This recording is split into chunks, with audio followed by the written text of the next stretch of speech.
மாடு மட்டும் தனியாக செக்கு சுற்றிக்கிட்டு இருக்கு. அது பழகின மாடு தம்பி, அதுவே சுத்திக்கும். நீங்கள் உள்ளே வந்த உடனே அதை சுற்றுறத நிறுத்திட்டா எப்படி கண்டுபிடிப்பீங்க? அது கழுத்துல ஒரு சலங்கை இருக்கு தம்பி, சுத்துறத நிறுத்திட்டு அந்த சலங்கை சத்தம் வராது, அதை வச்சு கண்டுபிடிச்சுப்பேன்.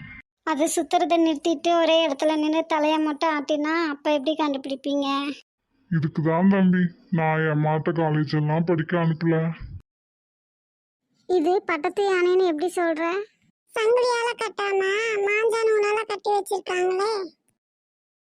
புகழ்ந்து பாடிய என்னை வெறுங்கையோடு அனுப்புகிறீர்கள் மன்னா. யாரங்கே இவரது கைக்கு மருதாணி போட்டு அனுப்பி வையுங்கள். டாக்டர் டென்ஷன் ஆயிட்டாரு. இன்ஸ்பெக்டர் அப்படி என்னதான் கேட்டாரு? துப்பு தொலைக்க ஒரு பேஸ்ட் எழுதி கொடுங்கன்னு கேட்டாராம். என்னங்க இது? நான் சொல்றது இந்த கம்ப்யூட்டர் கேட்கவே மாட்டேதுங்க. கண்டிப்பா டார்லிங், ஏன்னா அது கம்ப்யூட்டர், உன் புருஷன் கிடையாது. அந்த 2 பேரும் வண்டியில் போகாமல் ஏன் சண்டை போடுறாங்க? ஜன்னல் சீட்டுக்கு சண்டை போடுறாங்க சார்.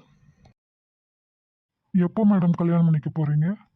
அதுக்கு முன்னாடி இன்னொரு கல்யாணம் நடக்க வேண்டியிருக்கு. யாருக்கு மேடம்?